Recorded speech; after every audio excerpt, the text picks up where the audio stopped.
Hello बच्चों, नमस्कार। मैं जय सर आप सभी का स्वागत करता हूं आज का सेशन में। आज मैं क्लास 11th का अकाउंटेंसी का सिलेबस के बारे में डिस्कस करूंगा आपके साथ। तो आज मैं आपको बताने वाला हूं कि अकाउंटेंसी का क्या सिलेबस होगा, नया सिलेबस क्या है और क्या पैटर्न होगा क्वेश्चन का, कौन कौन से चैप्टर्स हम लोगों को पढ़ने हैं, किस टाइप से क्वेश्चन पूछा जाएगा, इसका आज हम आप लोगों के साथ डिस्कस करने वाले हैं। तो आइए हम लोग शुरुआत करते हैं।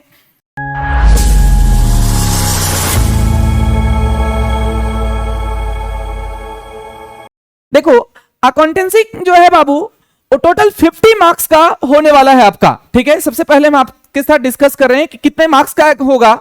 तो टोटल 50 मार्क्स का होगा। 50 मार्क्स जो है वो दो भाग में बटा हुआ है। दो भाग में क्या आपका, उसमें से 10 मार्क्स का जो है वो इंटरनल असेसमेंट होगा और 40 मार्क्स का आपका एग्जाम होगा। यानी एग्जाम सेंटर में आप जाकर के 40 मार्क्स का एग्जाम लिखेंगे और 10 मार्क्स जो है वो आपका कॉलेज के अकॉर्डिंग, कॉलेज के अनुसार आपका दिया जाएगा। वो कॉलेज देगा आपको, तो चाहे कॉलेज आपका एग्जाम पहले उससे पहले ले ले, उसके बेसिस पे दे, या आपका कॉलेज में स्कूल में क्या परफॉर्मेंस रहेगा उसके बेसिस पे दे दे। ठीक है, तो 10 मार्क्स जो है वो कॉलेज के हाथ में, स्कूल के हाथ में है। 40 नंबर का आपको एग्जाम लिखना होगा सेंटर में। अब ये जो 40 मार्क्स का एग्जाम लिखना होगा वो कैसे होगा, किस टाइप से क्वेश्चंस आएगा, मैं ये आपको बताना चाहूंगा। तो बाबू, सारा का सारा क्वेश्चंस एमसीक्यू टाइप होगा, मल्टीपल चॉइस होगा, ऑब्जेक्टिव क्वेश्चन होगा सारा का सारा। कितना क्वेश्चन होगा सर? तो 40 क्वेश्चन होगा और हर एक क्वेश्चन 1 मार्क्स का होगा। तो टोटल नंबर ऑफ क्वेश्चन 40 होगा, एक क्वेश्चन 1 मार्क्स का होगा। तो टोटल कितने मार्क्स हो गया? 40 मार्क्स हो गया, 40 मार्क्स हो गया। तो 40 मार्क्स का आपका एग्जाम होगा। ये कैसे होगा? तो आपको क्या लिखना है? नहीं, आपको लिखना नहीं है, ये ओएमआर शीट पे होगा। ओएमआर शीट में आपका हर एक क्वेश्चन के लिए 4 ऑप्शन रहेगा, 4 में से एक ऑप्शन को आपको गोला लगाना है। ठीक है, तो एमआर शीट पे आपका एग्जाम होगा। तो टोटल 40 मार्क्स का आपको एग्जाम लिखना है और 10 मार्क्स का आपका इंटरनल असेसमेंट, यानी कॉलेज जो है वो आप या स्कूल आपका है तो वो आपको मार्क्स देगा। ठीक है, किसी प्रकार का कोई नेगेटिव मार्किंग नहीं होगा। कितने टाइम का एग्जाम होगा, कितना देर तक एग्जाम चलेगा? तो 1.5 घंटे का टोटल एग्जाम होगा। ठीक है, 1.5 घंटा आपका टाइम दिया जाएगा टोटल 40 क्वेश्चन का आंसर देने के लिए। ठीक है, अब हम लोग बात करेंगे कि पास होने के लिए कितने मार्क्स मिनिमम चाहिए, क्योंकि जरूरी है बच्चों, इस बार 2023 में बहुत सारे बच्चे फेल भी कर गए थे। ठीक है, तो यह भी जानना जरूरी है कि कितने मार्क्स हम लोगों को लाना पड़ेगा पास करने के लिए। तो बच्चों, ये 40 नंबर में आपको 17 नंबर लाना पड़ेगा और ये तो 10 नंबर में पास कर ही दिया जाएगा आपको कॉलेज के अकॉर्डिंग। अब हम आपके साथ बात करेंगे कि हम लोगों को इस अकाउंट्स में टोटल कौन सा चैप्टर पढ़ना है और उसमें क्या टॉपिक पढ़ना है। तो पूरा अकाउंट्स जो है उसको 2 भाग में बांटा गया है, पार्ट ए और पार्ट बी। पार्ट ए के अंदर में 6 यूनिट पढ़ना है और पार्ट बी के अंदर में 3 यूनिट आपको पढ़ना है।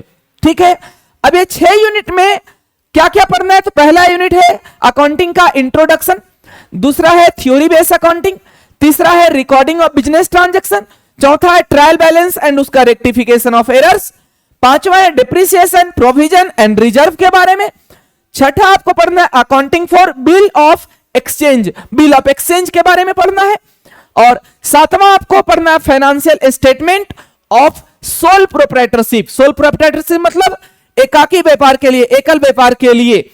8वां चैप्टर आपको पढ़ना है जो कंप्यूटर से रिलेटेड है बाबू, कंप्यूटर इन अकाउंटिंग, और 9 जो चैप्टर है ये भी कंप्यूटर से रिलेटेड है, जिसको अकाउंटिंग एंड डाटाबेस सिस्टम कहते हैं हम लोग। ठीक है, अब हम लोग एक एक करके देखेंगे कि जैसे इंट्रोडक्शन ऑफ अकाउंटिंग में क्या क्या पढ़ना है।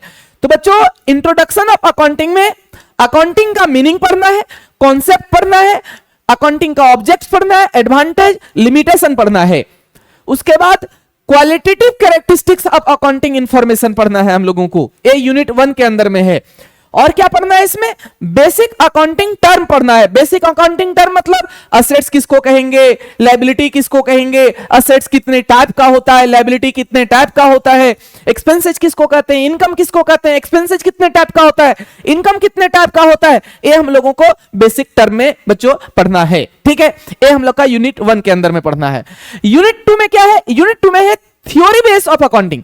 इसमें मेनली थ्योरी पढ़ना है हम लोगों को अकाउंटिंग का। ठीक है, जिसमें हम लोगों को अकाउंटिंग प्रिंसिपल के बारे में पढ़ना है, क्या सिद्धांत होता है अकाउंटिंग का, मीनिंग और नेचर पढ़ना है अकाउंटिंग का, अकाउंटिंग कॉन्सेप्ट पढ़ना है, अकाउंटिंग स्टैंडर्ड पढ़ना है। अकाउंटिंग स्टैंडर्ड आप जानते होंगे अगर पढ़ रहे होंगे आप तो। ठीक है, अकाउंटिंग स्टैंडर्ड क्या होता है, जैसे किसी भी चीज के लिए लॉ बनता है, कानून बनता है, उसी चीज के लिए उसी प्रकार से अकाउंटिंग के लिए भी एक कानून बना हुआ है, नियम बना हुआ है, लॉ बना हुआ है, जिसको अकाउंटिंग स्टैंडर्ड कहते हैं। नेक्स्ट है process of accounting, business transaction to preparation of trial balances और बेसिस ऑफ अकाउंटिंग, मतलब प्रोसेस पढ़ना है अकाउंटिंग का आपको मेनली। इसमें आप देखेंगे प्रोसेस ऑफ अकाउंटिंग पढ़ना है। ठीक है, ये यूनिट हम लोगों का क्या था, A2 था। यूनिट 3 में क्या पढ़ना है, यूनिट 3 में पढ़ना है रिकॉर्डिंग ऑफ बिजनेस ट्रांजेक्शन, कि बिजनेस ट्रांजेक्शन को रिकॉर्ड कैसे करेंगे हम लोग। क्या पढ़ना है इसमें, बिजनेस ट्रांजैक्शन को रिकॉर्ड करेंगे। तो इसमें हम लोगों को वाउचर्स के बारे में पढ़ना है। सबसे पहले वाउचर्स क्या होता है, ट्रांजैक्शंस किसको कहते हैं, ट्रांजैक्शन का ओरिजिन कहां से होता है, क्या ट्रांजैक्शन होता है, डॉक्यूमेंट्स का सोर्सेस और वाउचर्स पढ़ना है। ठीक है, नेक्स्ट एक बहुत इंपॉर्टेंट चैप्टर पढ़ना है, वो है बच्चों अकाउंटिंग इक्वेशन। ठीक है, उसके बाद recording of transaction. Recording of transaction मतलब सर, रिकॉर्डिंग ऑफ ट्रांजैक्शन का मतलब हुआ आपको जर्नल एंट्री पढ़ना है। ठीक है, उसके बाद जर्नल एंट्री के साथ साथ आपको लेजर भी पढ़ना होगा, ये भी रिकॉर्डिंग के अंदर में आ जाता है, लेजर पढ़ना है आपको। ठीक है, लेजर के बाद आपको क्या पढ़ना है बाबू, तो कैश बुक पढ़ना है। ठीक है, जैसे सब्सिडरी बुक पढ़ना है, तो सब्सिडरी बुक में क्या क्या आता है हम लोग का, कैश बुक आता है, परचेज बुक आता है, सेल्स बुक आता है, सेल्स रिटर्न बुक आता है। ठीक है, ये हम लोगों को सब्सिडरी बुक के अंदर में पढ़ना है। नेक्स्ट क्या पढ़ना है, बैंक रिकंसिलेशन स्टेटमेंट। ठीक है, बैंक रिकंसिलेशन स्टेटमेंट पढ़ना है। यूनिट 4 में क्या पढ़ना है, यूनिट 4 में आपको ट्रायल बैलेंस और रेक्टिफिकेशन पढ़ना है। तो ट्रायल बैलेंस में आपको ट्रायल बैलेंस का मीनिंग पढ़ना है, उसका ऑब्जेक्टिव पढ़ना है और कैसे उसको बनाया जाएगा वो आपको पढ़ना है। ठीक है, फिर आपको पढ़ना है एरर्स, कि एरर्स कितने टाइप का होता है। ठीक है, ध्यान से समझना, ट्रायल बैलेंस में ट्रायल बैलेंस का मीनिंग, उसका ऑब्जेक्टिव और कैसे आप ट्रायल बैलेंस बनाएंगे ये पढ़ना है।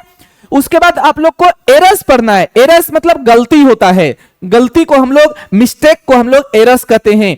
तो एरर और एरर कितने टाइप का होता है ये बहुत इंपॉर्टेंट है बाबू, यहां से क्वेश्चंस आता है टाइप्स ऑफ एरर, कि एरर कितने टाइप का होता है। तो जनरली हम लोग बोलते हैं कि एरर 4 टाइप का होता है, error of omission, error of commission, ठीक है, एरर ऑफ प्रिंसिपल और कंपनसेटिंग एरर्स। फिर हम लोगों को पढ़ना है रेक्टिफिकेशन ऑफ एरर, जो एरर्स हुआ, जो मिस्टेक हुआ उसको सुधारेंगे, गलती हुआ उसको सुधारेंगे, तो कैसे उसको सुधारा जाएगा ये हम लोगों को इस चैप्टर में पढ़ना है। यूनिट 5 में पढ़ना है हम लोगों को डेप्रिसिएशन और प्रोविजन। अब डेप्रिसिएशन और प्रोविजन में क्या पढ़ना है, तो डेप्रिसिएशन का मीनिंग पढ़ना है, उसका नीड पढ़ना है, फैक्टर अफेक्टिंग डेप्रिसिएशन, यानी कौन कौन सा फैक्टर है जो डेप्रिसिएशन को अफेक्ट करता है वो पढ़ना है। फिर पढ़ना है हम लोग को मेथड ऑफ डेप्रिसिएशन। और मेथड ऑफ डेप्रिसिएशन बाबू बहुत सारा होता है, डिफरेंट मेथड होता है डेप्रिसिएशन का, बट उसमें हम लोगों को 2 ही मेथड मात्र पढ़ना है। कौन सा, एक स्ट्रेट लाइन मेथड और दूसरा रिटेन डाउन वैल्यू मेथड, ये 2 ही मेथड हम लोगों को पढ़ना है। इसमें भी आप याद रखिएगा, हम आपको बता दे रहे हैं, इसमें भी वैसा क्वेश्चंस नहीं पढ़ना है हम लोगों को जिसमें मेथड चेंज होता है। पहले स्ट्रेट लाइन मेथड था, फिर डब्ल्यूडीवी मेथड हो गया, या पहले डब्ल्यूडीवी मेथड था फिर स्ट्रेट लाइन मेथड हो गया, तो मेथड चेंज वाला भी पोर्शन हम लोगों को नहीं पढ़ना है। नेक्स्ट पढ़ना है क्या, मेथड ऑफ रिकॉर्डिंग डेप्रिसिएशन, यानी डेप्रिसिएशन को कैसे रिकॉर्ड करेंगे, कैसे लिखेंगे, कैसे कैलकुलेशन करेंगे, ये हम लोग को पढ़ना है। एंड इसमें हम लोग को लास्ट पढ़ना है प्रोविजन एंड रिजर्व। प्रोविजन क्या होता है, रिजर्व क्या होता है, मेनली यहां से थ्योरी आप जरूर पढ़ लीजिएगा कि प्रोविजन और रिजर्व दोनों में डिफरेंस क्या होता है, प्रोविजन का कुछ एग्जांपल्स और रिजर्व का कुछ एग्जांपल्स आप जरूर देख लीजिएगा। यूनिट 6 में पढ़ना है हम लोगों को bill of exchange. Bill of exchange में बच्चों हम लोगों को बिल ऑफ एक्सचेंज में क्या पढ़ना है, तो बिल ऑफ एक्सचेंज होता क्या है, प्रोमिसरी नोट्स क्या होता है, तो उसका डिफिनेशन और डिफरेंस पढ़ लेना है। किसका किसका? बिल ऑफ एक्सचेंज किसको कहते हैं, प्रोमिसरी नोट्स किसको कहते हैं, बिल्स ऑफ एक्सचेंज और प्रोमिसरी नोट्स दोनों में क्या डिफरेंसेस है वो पढ़ लेना है। Important term of bill of exchange, bill of exchange में कुछ कुछ इंपॉर्टेंट टर्म्स होता है, जैसे बिल ऑफ एक्सचेंज में कितने पार्टीज होते हैं, ड्रोवर किसको कहते हैं, ड्रोवी किसको कहते हैं, पेई किसको कहते हैं, बिल अगर डिजॉनर होता है तो क्या होता है, ये सब आप लोगों को देख लेना है। नेक्स्ट है accounting treatment of bill of exchange, bill of exchange का अकाउंटिंग ट्रीटमेंट कैसे करेंगे, क्या उसका जर्नल एंट्री होगा, ये आप लोगों को इस चैप्टर में पढ़ना है। ठीक है, नेक्स्ट है हम लोगों का पार्ट बी, ये पार्ट ए में था। पार्ट बी में जो है बाबू हम लोगों को पढ़ना है पहला फाइनेंशियल स्टेटमेंट विदाउट एडजस्टमेंट।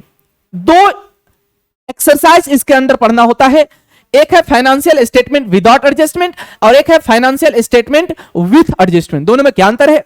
सबसे पहली बात तो बाबू फाइनेंशियल स्टेटमेंट को फाइनल अकाउंट के नाम से भी हम लोग जानते हैं। और क्या नाम से जानते हैं इसको हम लोग फाइनल अकाउंट के नाम से भी जानते हैं बाबू। तो एक है विदाउट एडजस्टमेंट, बिना एडजस्टमेंट का फाइनल अकाउंट, और दूसरा है एडजस्टमेंट के साथ फाइनल अकाउंट। ये दोनों एक्सरसाइज पढ़ना है, छोड़ना नहीं है दोनों में से कुछ भी। नेक्स्ट है कंप्यूटर्स इन अकाउंटिंग, तो इसमें कंप्यूटर्स के बारे में हम लोगों को पढ़ना है, कंप्यूटर क्या होता है। ठीक है, तो सबसे पहले कंप्यूटर का हम लोगों को कहता है introduction to computer and AIS. ठीक है, application of computers in accounting, computer का अकाउंटिंग में क्या एप्लीकेशन होता है।